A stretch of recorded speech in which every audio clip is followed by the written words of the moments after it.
ప్రయత్నం లేకపోతే కోవూరు నియోజకవర్గం ఒక మంచి వైబ్రేషన్ ఉండదు.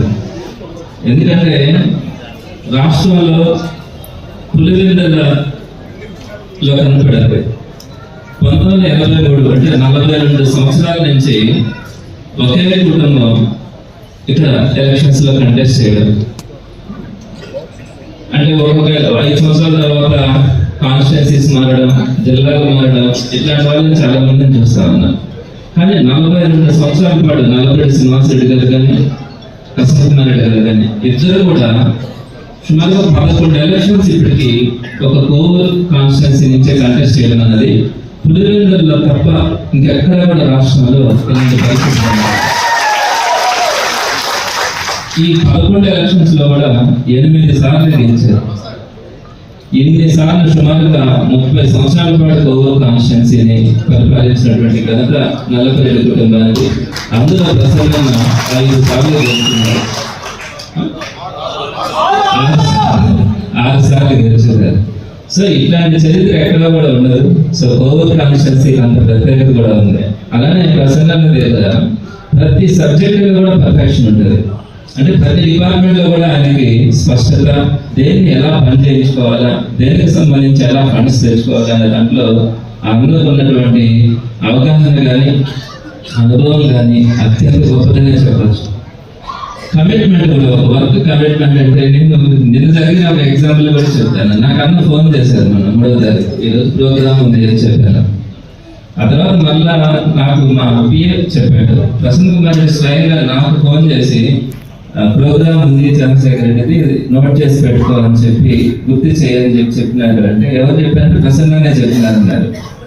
యాక్చువల్గా అంత సీనియారిటీ మీద అంత కమిట్మెంట్ ఉండడం అన్నది చాలా రేర్. అంటే ఒక పని అనుకుంటే ఆ పని చేయించుకోవాలా అనే కమిట్మెంట్ తపన చాలా రేర్గా కనపడద్ది. అంటే అవసరమైనప్పుడు ఒక మిడ్డైనా దిగాల, అవసరమైనప్పుడు నా కార్యకర్త కోసం నేను ఏ పనైనా చేయాలా అనేటువంటి భావం కలిగినటువంటి వ్యక్తుల్లో చాలా అరుదుగా ఉంటారు ప్రసన్న లాంటి వాళ్ళు. అలాంటి వ్యక్తి ఇంతకాలం పాటు ఎమ్మెల్యేగా ఉంటుంది అన్నదాన్ని కూడా చూస్తా ఉన్నాం. ఈ మన స్టేట్ లో టీడీపీ అట్టర్ ఫెయిల్యూర్ అయిందన్నది ఈరోజు ప్రతి ఒక్కరికి చెప్తా ఉన్నారు. టీడీపీ వాళ్ళే చెప్తా ఉన్నారు, నెక్స్ట్ వచ్చేది మీరే అయ్యారు అనే పదం ఈరోజు టీడీపీ వాళ్ళు చెప్తా ఉన్నారు. ఇది స్టేట్ వైడ్ గా ఉన్నదైతే మన జిల్లాకు వచ్చేటప్పటికి నేను గమనించింది ప్రధానంగా చాలా మంది ఎమ్మెల్యేలుగా గెలిచినారు. వాళ్ళు కనీసం 2 తప్ప మిగతా వాళ్ళందరూ కూడా ప్రతిపక్షంలో కనీసం పనిచేసినటువంటి అనుభవం కూడా వాళ్ళకి లేదు. ఎప్పుడు కూడా నేను ఒకటే నమ్ముతాను, ప్రతిపక్షంలో ఎవరైతే పనిచేస్తారో వాళ్ళకే ప్రజలు బాధలు తెలుస్తాయి. అధికారం ఉన్నప్పుడు మన చుట్టూరు పెద్ద పెద్ద నటులు ఉంటారు, అంతకంటే ఇంతకంటే వీరాభిమానులు మనకు ఎవరు లేరు అనిపించేటంత కనపడతాయి.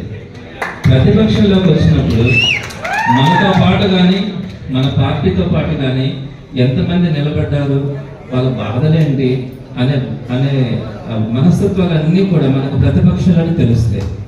ఆ అవగాహన లేనటువంటి వాళ్ళందరూ కూడా ఈరోజు ఎమ్మెల్యేలు అయిపోయినారు తెలుగుదేశం పార్టీలో.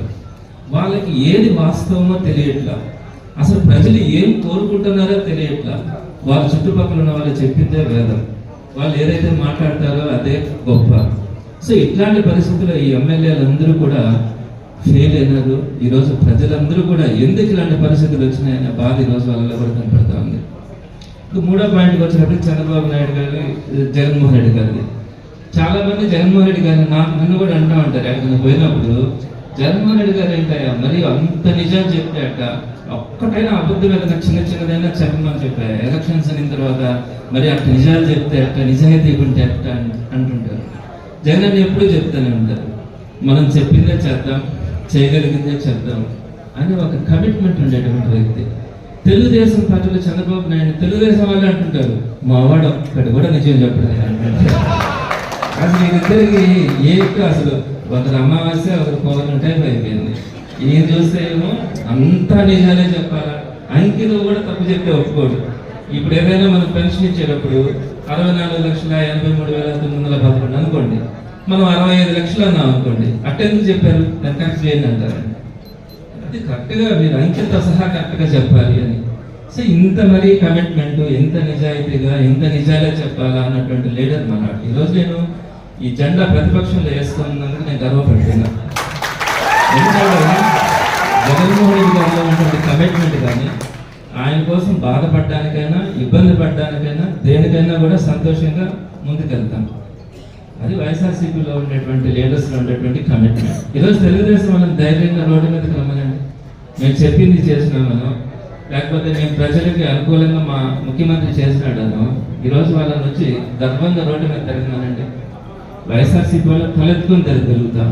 ఓడినా సరే ఈరోజు మనం ఓడినా కూడా ధైర్యంగా తిరగలుగుతున్నాం. రేపు వచ్చిన తర్వాత మళ్ళా ఈరోజు ఎవరైతే కష్టపడి పనిచేస్తా ఉన్నారో వాళ్ళందరినీ కూడా ఆదుకునేదానికి జగన్మోహన్ రెడ్డి గారికి ఒక కమిట్మెంట్ అయితే ఉంది.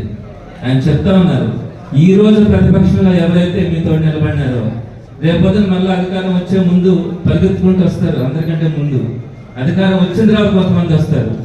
వాళ్ళని కాకుండా ఈరోజు ప్రతిపక్షంలో ఉండే వాళ్ళని ఎవరైతే పని చేస్తా ఉన్నారో, మీతో పాటు ఎవరైతే నడుస్తా ఉన్నారో వాళ్ళందరినీ మర్చిపోవద్దు. వాళ్ళందరూ గర్వపడేలాగా మనం రేపొద్దున వాళ్ళతో పాటు నిలబడాలా, ప్రతి కార్యకర్తకు మనం అండగా ఉండాలా అని చెప్పి జగన్మోహన్ రెడ్డి గారు చెప్తా ఉన్నారు. సో అది రేపు ఫాలో కావడం కూడా జరుగుతుంది అందరం కూడా. కాబట్టి మీరు అందరూ కూడా సంతోషంగా ఉండండి. రాబోయే రోజులు వైఎస్ఆర్సీపీవి తలెత్తుకునే మనం ముందుకెళ్తున్నాం. ఖచ్చితంగా రేపు పొద్దున మన ప్రభుత్వం వచ్చిన తర్వాత ఈరోజు ఎవరెవరైతే మనల్ని మన అహం మీద దెబ్బ కొడతా ఉన్నారో, మన కార్యకర్తలు ఇబ్బంది పెడతా ఉన్నారో అవన్నీ మర్చిపోమని కూడా మీరు చెప్పొచ్చు వాళ్ళందరికీ. సో కాబట్టి